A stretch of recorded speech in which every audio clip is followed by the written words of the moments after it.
नमस्कार, जय हिंद, जय महाराष्ट्र. आरबी मराठी संवाद मध्ये सर्व आमच्या दर्शकांचं मनपूर्वक स्वागत. मित्रांनो, आपल्याला माहिती आहे की राजकीय, सामाजिक आणि धार्मिक आध्यात्मिक क्षेत्रामध्ये अग्रगण्य असणारे एक व्यक्तिमत्व आहे आदरणीय माजी आमदार राहुल भाऊ बोंद्रे. त्यांचा आज जन्मदिन आहे आणि जन्मदिनानिमित्त सकाळपासून या ठिकाणी रेलसेल या ठिकाणी सर्वच राजकीय मंडळी असेल, सामाजिक क्षेत्रातली मंडळी असेल, त्यांनी भरभरून भाऊवर प्रेम करतायत आणि शुभेच्छा दिलेल्या आहेत. आणि सुरुवातीपासूनच आदरणीय ऋषितुल्य कर्मयोगी तात्यासाहेब बोंद्रे यांचा जो वारसा आहे, धार्मिक, आध्यात्मिक आणि आरोग्य सेवाच्या माध्यमातून दरवर्षीप्रमाणे याही वर्षी त्यांच्या जन्मदिनी त्यांनी आरोग्य सेवाचं या ठिकाणी एक महाआरोग्य शिबिर ते घेण्यात आलेलं आहे. आपल्यासोबत ते जे जोडलेले आहेत, हो, या ठिकाणी वाढदिवसानिमित्त खूप खूप शुभेच्छा. काय सांगणार, आज या ठिकाणी वाढदिवस आपला मनवला जातोय आणि हजारो युवक असतील, तरुण मंडळी असेल, बळीराजा असेल, या ठिकाणी आपल्या भेटीला येतोय.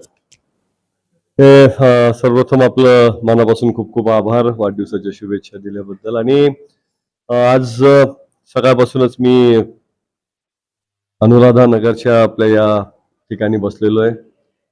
मोठ्या संख्येने लोक शुभेच्छा देण्यासाठी आज सगळे आले. माझ्यावर प्रेम करणारे, मला चाहणारे असे अनेक जण इथे आले आणि त्यांनी शुभेच्छा दिल्या. आणि त्या शुभेच्छांची मला नितांत आवश्यकता देखील आहे, कारण या शुभेच्छा तुमच्या वाटचालीमधलं बळ जे आहे, ताकद जी आहे, ती वाढवणारी असते.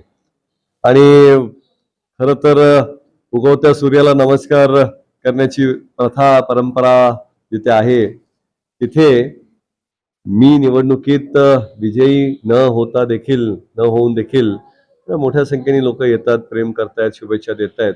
याचा निश्चित आनंद होतो, रूप वाढतो. आणि त्यामुळं निश्चित मला आज खरं तर आता 4 वाजले, सकाळी 7 वाजेपासून मी इथं बसलेलो आहे, एकाच ठिकाणी इथेच बसलेलो आहे. पण कुठेही मला थकल्यासारखं वाटत नाही, उलट आणखीन बॅटरी चार्ज झाल्यासारखं मला वाटतंय. सगळ्या चाहत्यांचं मनापासून खूप खूप आभार. हो, या ठिकाणी आपल्या संदर्भामधून या ठिकाणी काँग्रेसच्या या कुठेतरी बातम्या प्रकाशित होते की चिखली शहरामध्ये कुठेतरी खिंडार पडले म्हणून, त्याबद्दल आपली भूमिका काय विषय करणार? विचारांवर निष्ठा असणारे जे सैनिक असतात, प्रामाणिक सैनिक असतात, निष्ठावंत सैनिक असतात, ती खरी पक्षाची ताकद असते. आणि विचारांवरची श्रद्धा ढळलेला जर कोणी गेला तर मला तरी असं वाटतं की त्याच्यामुळं कुठलंही नुकसान होत नाही. उलट विचारांवर निष्ठा असलेले, श्रद्धा असलेले लोक आपल्या सोबत राहतात आणि ती खरी आपली ताकद असते. बहुतांशाने दुसऱ्या भागात असं असतं की प्रामाणिक, निष्ठावंत लोक नाहीत, तर जे दल बदलून गेलेले आहेत त्यांची गर्दी तिकडे असते. आणि त्यामुळं अशा सैन्यांच्या भरोश्यावर जर कुठलं युद्ध लढायचं असेल तर त्या युद्धात जय मिळू शकत नाही, पराजय. पण येणाऱ्या आगामी निवडणुका ज्या आहेत, त्या निवडणुकामध्ये काय काही फरक वगैरे पडेल? कुठलाच फरक पडणार नाही. उलट आणखी जास्त पक्षाची ताकद वाढलेली दिसेल, मतांच्या रूपाने ती वाढलेली असेल. सध्या काँग्रेसच्या विचारांच्या सोबत नेते नाहीत, तर सर्वसामान्य कार्यकर्ते जुळलेले आहेत. आणि पक्षाची ती खरी ताकद आहे, सर्वसामान्य कार्यकर्ते. आणि सर्वसामान्य कार्यकर्ते कमी होत नाहीयेत, उलट दिवसेंदिवस वाढत आहेत पक्षाकडे. बरं, बाबांचा वारसा या ठिकाणी पुढे घेऊन जात आहेत. बाबांच्या आठवणीबद्दल एखादा एक उजाळा काय देणार? हे निश्चित कर्मयोगी तात्यासाहेबांनी या माळरानावर, या उजाड माळरानावर प्रचंड मोठं नंदनवन फुलवलंय आणि आज त्यांची आठवण सातत्याने आम्हाला येत असते. कर्मयोगी तात्यासाहेब हे प्रयत्नांवर निष्ठा ठेवणारे होते, प्रचंड आत्मविश्वास त्यांचा होता. आणि त्यामुळं मला देखील त्यांचाच तोच वारसा मी चालवत आहे. त्यामुळं प्रयत्नांती परमेश्वर म्हणतात. प्रयत्नांती म्हणजे वाळूचे कण रगडिता तेलही गळे म्हणतायत. अशा पद्धतीनं सातत्याने माणसाने प्रयत्न करत राहिलं पाहिजे आणि त्यातूनच निश्चित यश कुठल्याही क्षेत्रातलं हे मिळत असतं.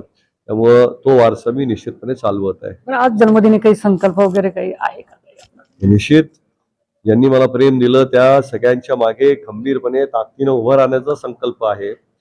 पक्षाचे जे विचार आहेत, या देशाला लोकशाहीची नितांत आवश्यकता आहे आणि त्यामुळे या देशाची लोकशाही, या देशाचं संविधान जे आहे ते कुठल्याही परिस्थितीत टिकवायचं. कोणी कितीही दबाव आणला तरी त्या दबावाला झुकायचं नाही, ताकदीनं उभं राहायचं आणि त्या वाईट विचारांच्या विरोधात संघर्ष करायचा, हाच संकल्प मी मनाशी केलेला आहे. बरं, देशावरती जे संकट या ठिकाणी आलेलं आहे युद्धाचं, त्याबद्दल काय भाष्य करणार?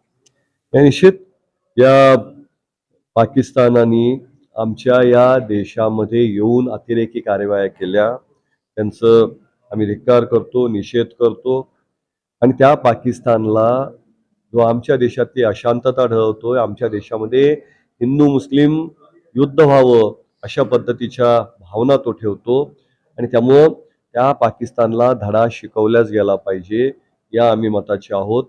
खरं तर एखाद्या ठिकाणी कुठे आमच्या सैन्यांनी आता सध्या हल्ला केलेला आहे, तर त्या सैन्याचं कौतुक करावं तेवढं कमी आहे.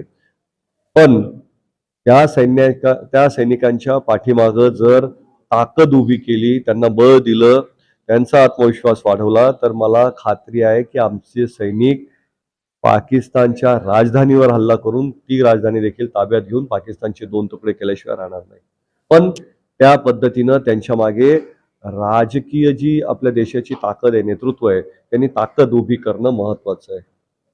मित्रांनो, आज आहे त्यांचा जन्मदिन आणि जन्मदिनानिमित्त आपण सर्व लेखाजोखा आपण तुमच्यापर्यंत या ठिकाणी सादर केलेला आहे. पुनश्च सर्व या ठिकाणी शुभेच्छा व्यक्त करतो. या ठिकाणी थांबतो. जय हिंद, जय महाराष्ट्र.